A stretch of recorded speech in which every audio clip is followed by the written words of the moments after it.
नमः शिवाय दोस्तों। आज की चर्चा में पहले सबसे पहले अपने गुरु को प्रणाम करती हूँ, माता भवानी को प्रणाम करती हूँ, हरिंद्रानंद भैया, नीलम आनंद दीदी को प्रणाम करती हूँ, सभी देवी देवता को प्रणाम करती हूँ, सभी गुरु भाई गुरु बहनों के चरणों में बारंबार प्रणाम करती हूँ।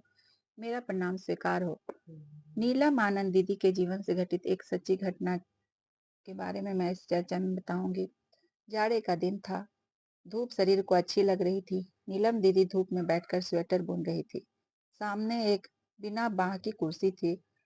उस पर वह ऊन का गोला रखा हुआ था। उसी समय सामने गेट से एक महिला अंदर आई। नीलम दीदी को लगा वह वृद्धा पेंशन के लिए आई है। उन्होंने कहा, साहब आएंगे तो आइएगा।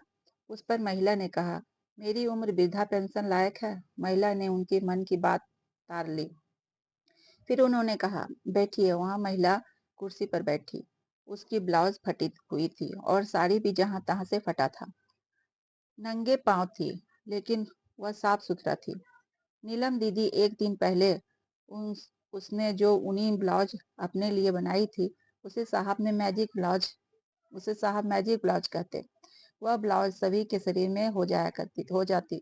नीलम दीदी उस दिन हलवा बनाई थी। उन्होंने बचे हुए हलवे को एक कटोरी में चम्मच के साथ उस महिला को दिया और बोली, आप इसे खाइए।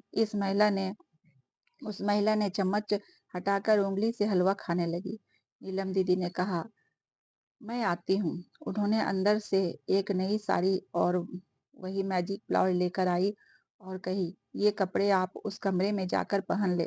वह महिला कमरे के दीवार के भीतर खड़े होकर कपड़े पहन ली और बाहर आई। उस महिला के हाथ में एक पुरानी पोटली थी जो उन्होंने कुर्सी पर रखा था। उस महिला ने कहा कि तुम्हारे पास कभी कपड़े की कमी नहीं होगी। और वह बोली, अब मैं जाती हूँ। नीलम दीदी रोकने का प्रयास किया, लेकिन देखते ही देखते वह महिला गेट से बाहर निकल गई और आगे झाड़ी में जाकर विलीन हो गई। तभी साहब हरिंदर भैया आ गए और नीलम दीदी ने सारी घटना बताई। साहब ने कहा, मैं यहाँ किसी ऐसी औरत को नहीं जानता। तुम्हारा तो बचपन यहीं बीता है। अगर तुम जानती हो तो बताओ। नीलम दीदी चुप हो गई। कुछ पता नहीं था। फिर उन्होंने देखा कि उस महिला का पोटली वहीं छूट गया।